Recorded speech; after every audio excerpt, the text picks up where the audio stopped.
سب سے پہلے نبی جنہوں نے اللہ کے نام پر تلوار اٹھائی وہ تھے حضرت یوشع علیہ السلام، موسیٰ علیہ السلام کی جگہ جو نائب بنی، اور ان کا جو قتال تھا، جہاد تھا، وہ دین کے لیے، دین کو پھیلانے کے لیے نہیں بلکہ اپنا ملک آزاد کروانے کے لیے تھا۔ تو اللہ کا دین زندہ ہو اور حق غالب آئے اور باطل مغلوب ہو، اس کے لیے پہلی تلوار اللہ نے ہمارے نبی کو پکڑائی کہ جنہوں نے قاتلوہم حتی لا تکون فتنہ ویکون الدین کلہ للہ، یہ پہلی امت ہے جنہوں نے اسلام کو پھیلانے کے لیے جہاد کیا۔ تو حق و باطل میرے نبی کے دور میں ٹکراتے رہے، آپ کے زمانے میں کل 70 کے قریب جہاد کی جماعتیں گئیں۔ تو میرے عزیزو، ایک تاریخ بھری پڑ، اگر اللہ ہمارے ساتھ ہے تو ساری دنیا آ جائے کچھ نہیں بگاڑ سکتے، اللہ ساتھ چھوڑ دے تو پھر چوہے بلے بھی ہمیں ختم کر دیں۔ اور اللہ کو لینے کے لیے ہے مسجدوں کی دوڑ لگاؤ، اللہ کے سامنے جھک، میں بھی توبہ کروں، آپ بھی توبہ کریں، جھوٹ سے، فحاشی سے، بدماشی سے، ہر کبیرہ گناہ سے، پھر اللہ تعالیٰ کی مدد آتی ہے۔ جب آتی ہے تو پھر نظام سارا تبدیل ہو جاتا۔ تو یہ حق و باطل تو ٹکراتے رہیں گے، اور جب تک سورج مغرب سے نہیں نکلتا یہ ٹکراؤ چلتا۔ الحرب سجال بیننا ینالون منا وننال منہم، جنگ ہمارے اور باطل کے درمیان ڈول کی طرح رہے گی، پانی کے ڈول کی طرح، کبھی ڈول ادھر چلا جائے گا، کبھی ڈول ادھر چلا جائے گا، لیکن مسلمان کو کوئی گھاٹا نہیں ہے، اس کی شکست بھی فتح ہے کہ وہ شہید ہو کے جنت میں چلا گئے، اور کافر کی فتح بھی شکست ہے کہ وہ جیے یا مرے وہ جہنم میں جائے۔ تو ساری قوم سے درخواست ہے کہ نماز کا اہتمام کرے، دعاؤں کا اہتمام کرے، اور کبیرہ گناہوں سے توبہ کرے، اور اپنے اللہ کے سامنے نفل پڑھ پڑھ کر دعا کریں اپنے ملک کے لیے، اپنی قوم کے لیے، اسلام کے لیے، کہ اللہ تعالیٰ ہمیں ان مکار دشمنوں کے شر سے اللہ ہماری حفاظت فرمائے، اور اللہ افواج پاکستان اگر دوبارہ ٹکر ہوتی ہے تو اللہ تعالیٰ کامیابی نصیب فرمائے۔ سب اس کا اہتمام کریں۔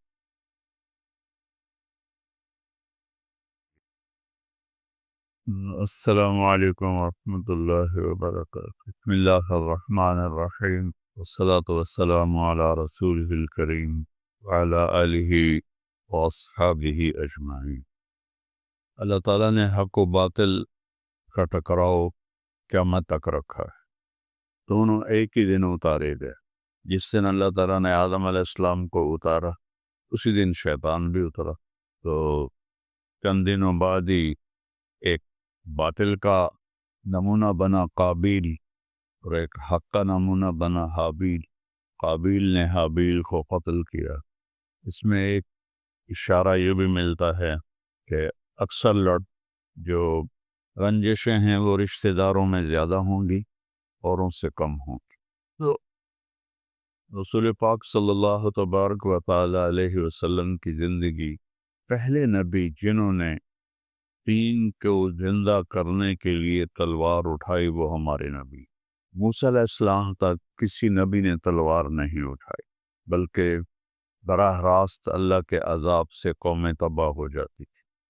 موسیٰ علیہ السلام اور تورات کے اترنے کے بعد جو براہ راست عذاب تھے وہ کم ہو گئے، نام ہونے کے برابر۔ اول من قاتل فی سبیل اللہ یوشع، سب سے پہلے نبی جنہوں نے اللہ کے نام پر تلوار اٹھائی وہ تھے حضرت یوشع علیہ السلام، موسیٰ علیہ السلام کی جگہ جو نائب بنے، اور ان کا جو قتال تھا، جہاد تھا، وہ دین کے لیے، دین کو پھیلانے کے لیے نہیں بلکہ اپنا ملک آزاد کروانے کے لیے تھا۔ وہ بھی جہاد ہے، من قتل دون مالہ فہو شہید، جو اپنے مال کی حفاظت کرتے ہوئے مارا جائے وہ بھی شہید ہے۔ تو اللہ نے قرآن میں سبب بتایا وَمَا لَنَا أَلَّا نُقَاتِلَ فِي سَبِيلِ اللَّهِ وَقَدْ أُخْرِجْنَا مِنْ دِيَارِنَا وَأَبْنَائِنَا۔ بنو اسرائیل کہہ رہے ہیں کہ ہم کیوں نہ قتال کریں، ہمیں اپنے گھروں سے اولادوں سے دور کر دیا گیا ہے۔ تو دوسرا یا قوم ادخلوا الارض المقدسۃ التی کتب اللہ لکم، یہ ہے جو موسیٰ علیہ السلام کہہ رہے تھے، اور جو پہلی آیت پڑھی ہے وہ طالوت اور جالوت والی ہے۔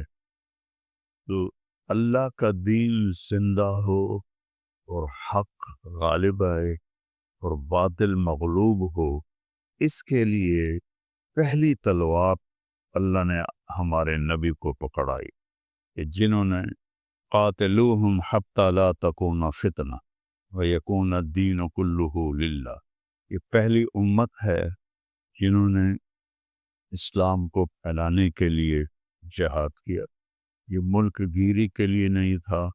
یہ مغیرہ بن شعبہ رضی اللہ تعالیٰ عنہ جب ایران کے بادشاہ کو دعوت دینے گئے تو اس نے کہا یزد جلد نے اگر ہم مسلمان ہو جائیں تو پھر کیا کرو گے؟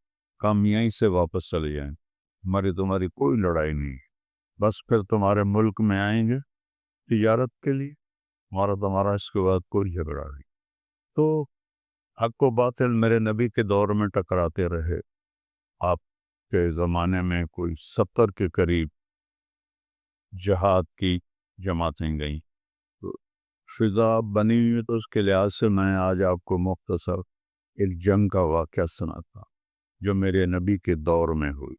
8 ہجری میں آپ نے بادشاہوں کو خطوط لکھنے شروع کی اور ان کو دعوت دینا شروع کی۔ بنو اسرائیل کے جو انبیاء تھے وہ ساری قوموں کی طرف نہیں تھے، اس لیے وہ صرف بنی اسرائیل میں محنت کرتے، ہر قوم کے لیے الگ نبی تھا۔ لِكُلِّ قَوْمٍ هَادٍ وَإِن مِّنْ أُمَّةٍ إِلَّا خَلَا فِيهَا نَذِيرٌ، تو اللہ تعالیٰ نے ہر قوم قبیلے میں نبی بھیجے۔ بنو اسرائیل کے نبی صرف بنو اسرائیل کے لیے آتے، ہمارے نبی تھے لِلْعَالَمِينَ نَذِيرًا، سارے عالمین کے لیے۔ تو آپ نے جو ہمسایہ ملک تھے ان کو خطوط بھیجے کہ ایمان لے آؤ۔ تو 8 ہجری میں آپ نے حارث بن عمیر ازدی رضی اللہ تعالیٰ عنہ کو خط دے کر بھیجا اردن کے حکمران کی طرف۔ راستے میں موتا ایک جگہ آتی ہے، وہاں پر عیسائی عربوں کی حکومت، عربوں میں 2 قبیلے بدنصیب نکلے جنہیں جو ایمان سے معروم رہے، باقی سارے عرب ایمان لے آئے۔ ایک تھے بنو تغلب اور ایک تھے بنو غسان۔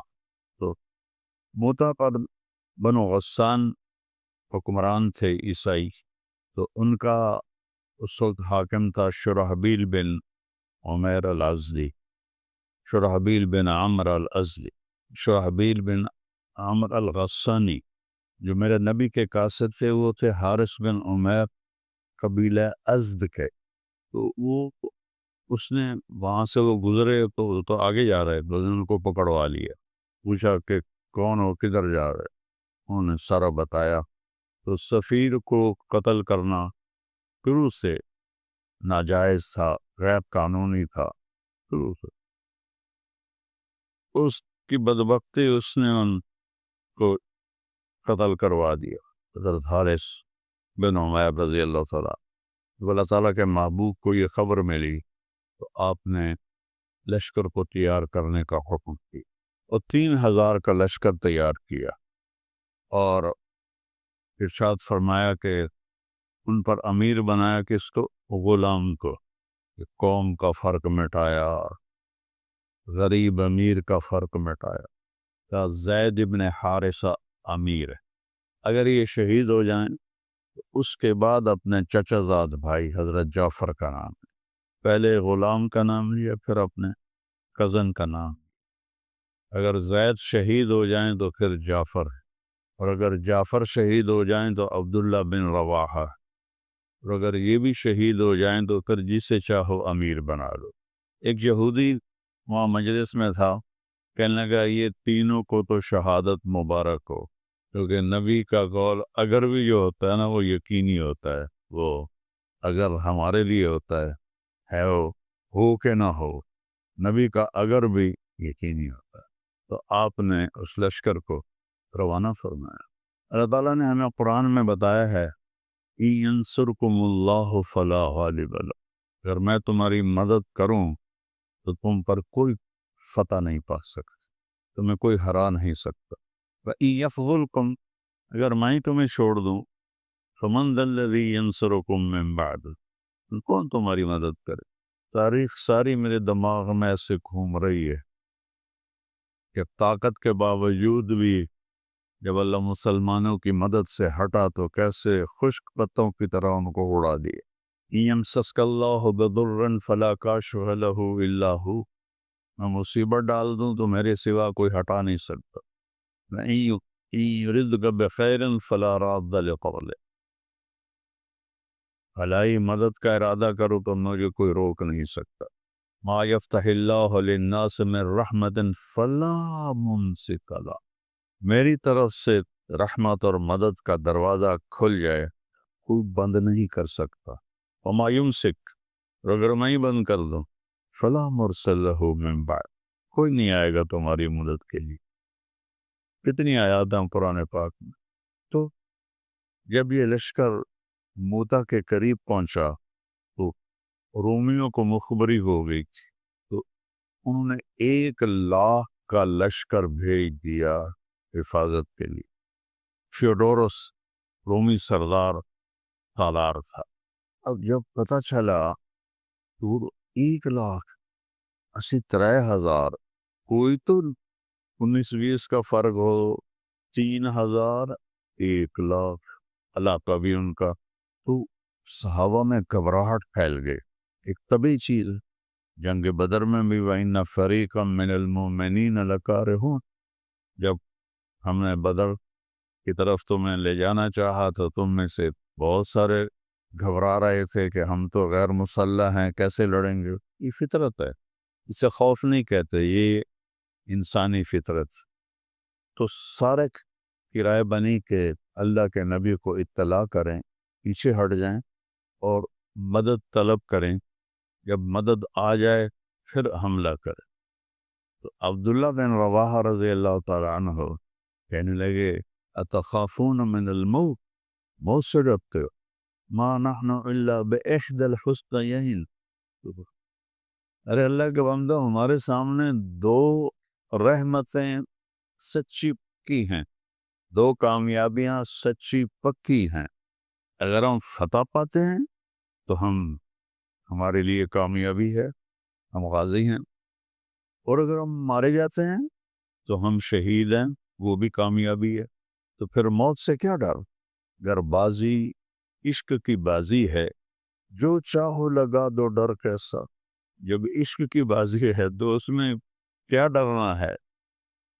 اگر جیت گئے تو کیا کہنا، ہارے بھی تو بازی مات نہیں۔ اگر جیت گئے تو کیا کہنا، ہارے بھی تو بازی مات نہیں۔ ہماری تو میدان جنگ میں اللہ کے لیے لڑتے ہوئے موت تو عین مطلوب ہے۔ علامہ اقبال نے کہا تھا شہادت مطلوب مقصود مومن، نہ مال غنیمت نہ کشور کشائی، سب کی ہمت بن گئی۔ یہ عجب اسلام کی تاریخ ہے، ایسا کبھی نہیں ہوا کہ اتنے لشکروں سے لڑ جائیں، یہ صرف مسلمانوں نے کیا ہے۔ تو حضرت زید نے جھنڈا اٹھایا، میں موتا گیا ہوں، موتا کا میدان جنگ دیکھا ہے سارا، اور وہ میں پھر بعد میں بتاتا ہوں۔ تو وہ اللہ، اور 700 میل کا سفر ہے مدینے اور موتا کا۔ میرے نبی مسجد میں بیٹھے تھے اور ایسے خلا میں دیکھ رہے تھے، ایک دم آپ نے فرمایا زید نے جھنڈا اٹھایا اور آگے بڑھا۔ کتنے درمیان میں رکاوٹیں ہیں، عجیباً اس دیوار کے پیچھے مجھے تو نظر نہیں آ رہا، 700 میل کی رکاوٹوں کو اللہ میرے نبی کے لیے ہٹا رہا ہے، اور آپ کہہ رہے ہیں زید نے جھنڈا اٹھایا اور آگے بڑھا اور قتال کیا اور قتل ہوا، وَدَخَلَ الْجَنَّةَ، اور جنت میں داخل ہو۔ جب اس لشکر کو روانہ کیا جرف تک آپ ساتھ گئے. جرف آخری چوکی تھی جہاں سے لشکر آگے جاتے تھے، مسجد نبوی سے 7 میل کے فاصلے پر. تو پیچھے رہنے والے صحابہ کہنے لگے سالمین و غانمین، اللہ آپ لوگوں کو سلامتی سے لائے اور فتح سے لائے. تو عبداللہ بن رواحہ نے فرمایا، عبداللہ بن رواحہ بڑے شاعر تھے، فی البدی لیکنی اسأل الرحمن مغفرتا وضربتا ذات فرع تقذف الزغطا. نا میں نے واپس نہیں آنا، میں اللہ سے مانگتا ہوں مغفرت اور ایک ایسی نیزے کی ضرب جو میرے جگر کو چیر کے رکھ دے. جو اونٹنی پہ سوار ہوئے اور چلے تو زید ابن ارقم آپ کے پیچھے بیٹھے تھے. وہ جوان تھے، بالکل نوعمری تھی. تو عبداللہ بن رواحہ کہہ رہے تھے اذا ادنیتنی وحملت رحلی مسیرت 4 بعد الحسائی فشانک انعم وخلاک ضم ولا ارجع الى اہلی وراقی. وہ اپنی اونٹنی کو کہنے لگے، ان سے باتیں کر رہا ہے کہ جب تو مجھے لے کے چلی ہے وہ لمبی مسافت پر، تو سلامت رہے، لیکن یہ تیرا میرا آخری سفر ہے، میں واپس نہیں آؤں گا. تو حضرت زید ابن ارقم رونے لگے. تو انہوں نے ایسے کون نہیں ماری ہے پیچھے سے، کیوں روتا ہے؟ اللہ مجھے شہادت دے اور تو غنیمت لے کے واپس جائے، یہ کوئی گھاٹے کا سودا ہے؟ کیونکہ جنہوں نے مرنے کا ارادہ کیا انہوں نے ہرانا بڑا مشکل ہوتا ہے. خالد بن ولید اور طلحہ جھوٹے نبی کی جنگ ہو رہی تھی.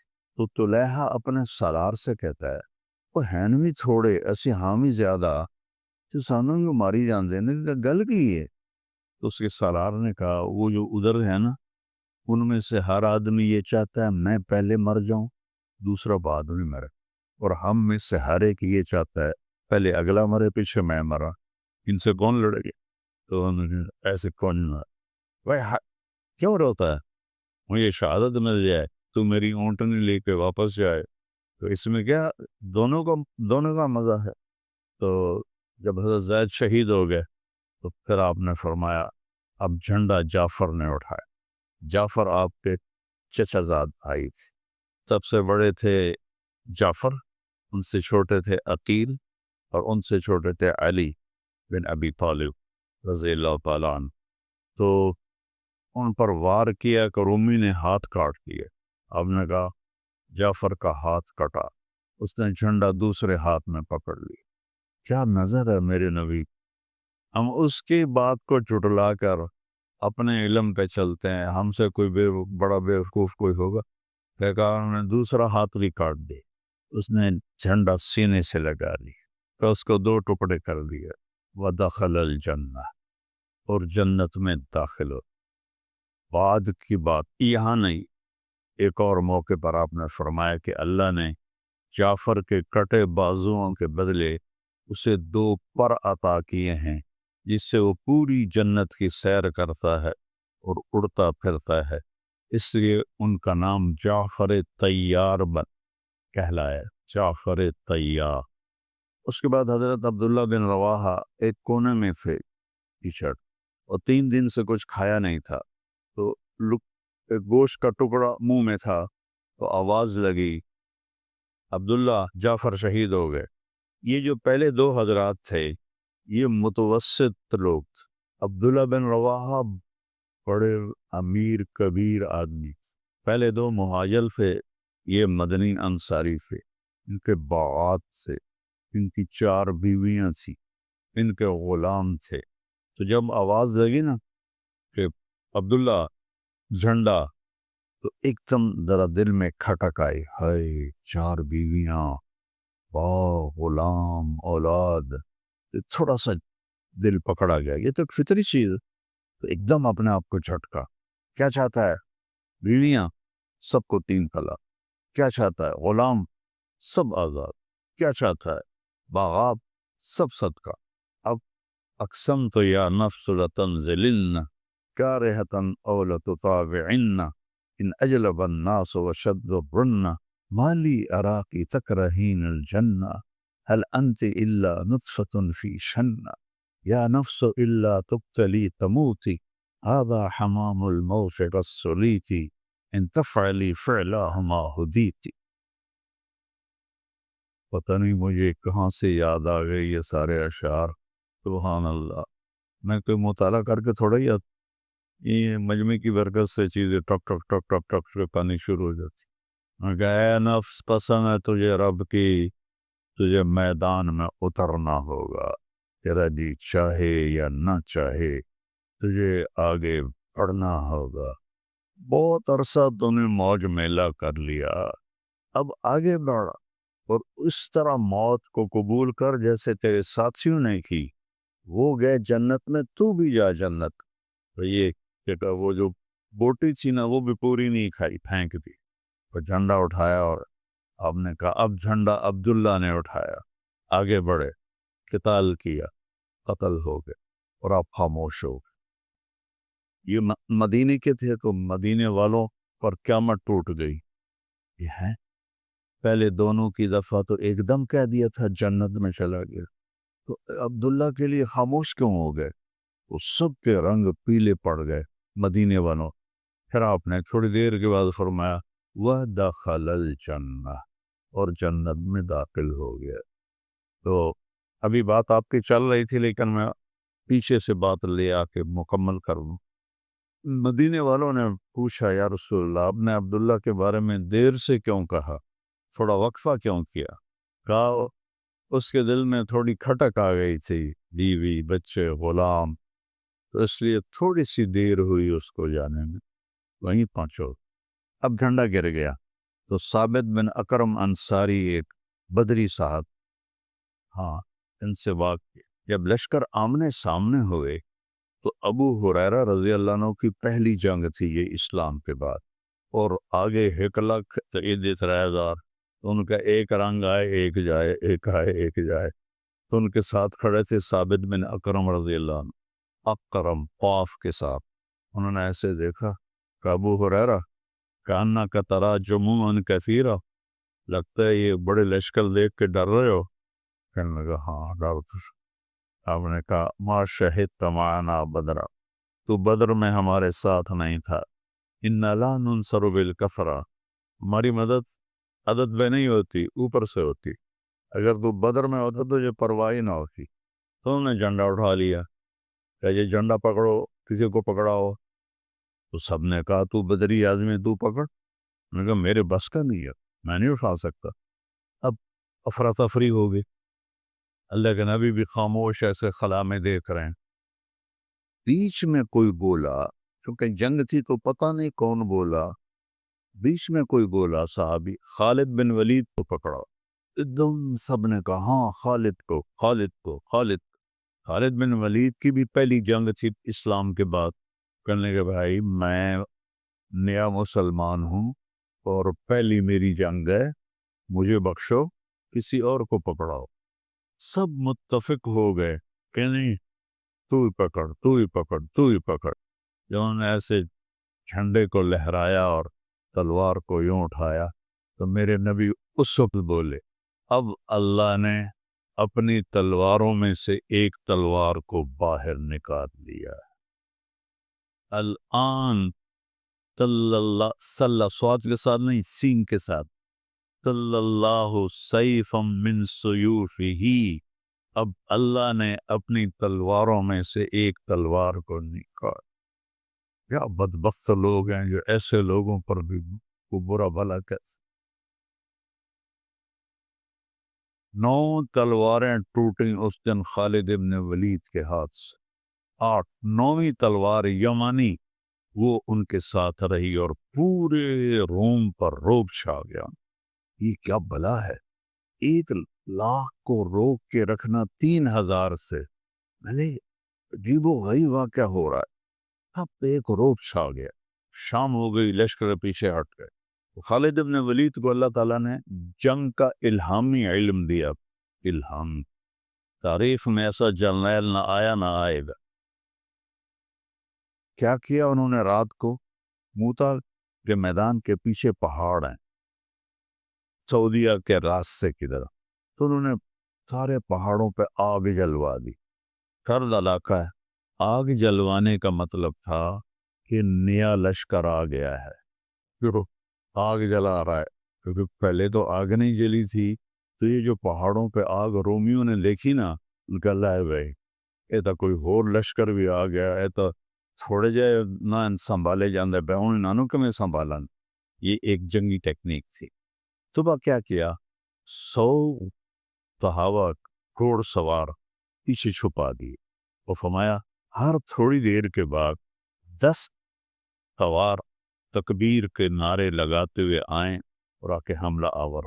اور تیسرا کیا کیا کہ لشکر کی ترتیب بدل دی، جتنے آگے تھے نا دائیں طرف ان کو بائیں طرف کر دیا، جو بائیں طرف تھے ان کو دائیں طرف کر دیا، جو درمیان میں سے ان کو پیچھے کر دیا، جو پیچھے تھے ان کو آگے کر دیا۔ اب رات کو انہوں نے دیکھی آگ، صبح دیکھا یہ تو کوئی گور کھلوتے ان کا لالے کوئی نہیں، مزید حوصلہ ان کا پست ہو گیا۔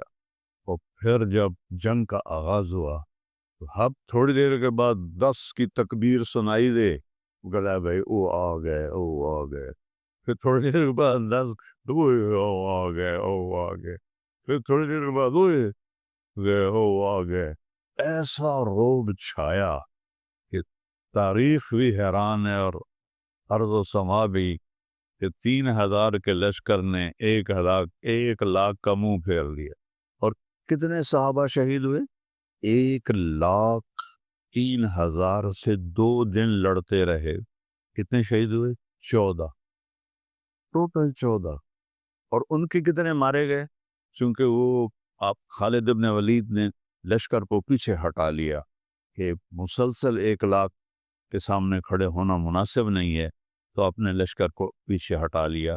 تو رومیوں میں جرأت نہیں ہوئی کہ ان کے پیچھے جاتے، تو وہ گنے نہیں گئے۔ یہ میں نے کئی کتابوں میں دیکھا تھا، لیکن چونکہ جنگ میں جب کھڑے رہتے تھے تو پھر گنتے تھے، تو وہ اتنا مجھے یاد ہے کئی ہزار رومی، کئی ہزار، اور صحابہ صرف 14۔ میں ان 14 کی قبروں پہ گیا، پھر ہم حضرت زید بن حارثہ اور عبداللہ بن اور جعفر بن ابی طالب کی قبروں پر گئے۔ وہ دونوں کی قبریں کٹھی ہیں، مسمیہ، ان کے مزار ہیں۔ تھوڑا سا ہٹ کے حضرت عبداللہ بن رواحہ کا مزار ہے، تو وہاں جا کر ہماری جماعت گئی تھی 1991 میں، جنوری کا مہینہ تھا اور برف کی انتہا تھی۔ تو میرے عزیزو، ایک تعریف ہماری پڑ، اگر اللہ ہمارے ساتھ ہے تو ساری دنیا آ جائے کچھ نہیں بگاڑ سکتے۔ اللہ ساتھ چھوڑ دے تو پھر چوہے بلے بھی ہمیں ختم کر دیں۔ اور اللہ کو لینے کے لیے ہے مسجدوں کی دوڑ لگاؤ، اللہ کے سامنے جھک، میں بھی توبہ کروں، آپ بھی توبہ کریں، جھوٹ سے، فحاشی سے، بدماشی سے، ہر کبیرہ گناہ سے، پھر اللہ تعالیٰ کی مدد آتی ہے۔ جب آتی ہے تو پھر نظام سارا تبدیل ہو جاتا ہے۔ تو یہ حق و باطل تو ٹکراتے رہیں گے، اور جب تک سورج مغرب سے نہیں نکلتا یہ ٹکراؤ چلتا۔ الحرب سجال بیننا ینالون منا وننال منہم، جنگ ہمارے اور باطل کے درمیان ڈول کی طرح رہے گی، پانی کے ڈول کی طرح، کبھی ڈول ادھر چلا جائے گا کبھی ڈول ادھر چلا جائے گا، لیکن مسلمان کو کوئی گھاٹا نہیں ہے۔ اس کی شکست بھی فتح ہے کہ وہ شہید ہو کے جنت میں چلا گیا، اور کافر کی فتح بھی شکست ہے کہ وہ جیے یا مرے وہ جہنم میں جائے۔ تو ساری قوم سے درخواست ہے کہ نماز کا اہتمام کرے، دعاؤں کا اہتمام کرے، اور کبیرہ گناہوں سے توبہ کرے، اور اپنے اللہ کے سامنے نفل پڑھ پڑھ کر دعا کریں اپنے ملک کے لیے، اپنی قوم کے لیے، اسلام کے لیے، کہ اللہ تعالیٰ ہمیں ان مکار دشمنوں کے شر سے اللہ ہماری حفاظت فرمائے، اور اللہ افواج پاکستان اگر دوبارہ ٹکر ہوتی ہے تو اللہ تعالیٰ کامیابی نصیب فرمائے، خود اس کا اہتمام کریں۔